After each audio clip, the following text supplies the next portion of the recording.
यार आज तो गर्मी बड़ी है। ओए होए। हाँ भाईजान की चाहिए? एक कापी चाहिए यार। लो भाईजान है कापी लो। ये कितने पेज हैं? इस कापी दे भाईजान पूरे 40 सफ़े गिन लो। पहला गिन पेज दे। ये तो 20 सफ़े हैं ना। बहुत थोड़े न भाई, ये तो 20 सफ़े हैं। ये दे पूरे 40 सफ़े और दे मैं तुम चेक कराई। ऐ देखो ना तुसी गलत गिने तो वाल ही नहीं आया।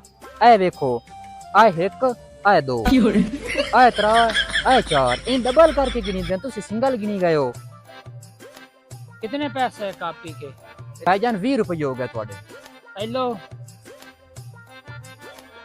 हैं ये तो 10 रुपये भाईजान, ये तो 10 रुपये दी खलो तो 20 रुपये हमने ने। भाई जाने 10 रुपये नहीं है, 20 रुपये। 10 रुपये आए तो 10 रुपये बाबे कह दिया था हमारे।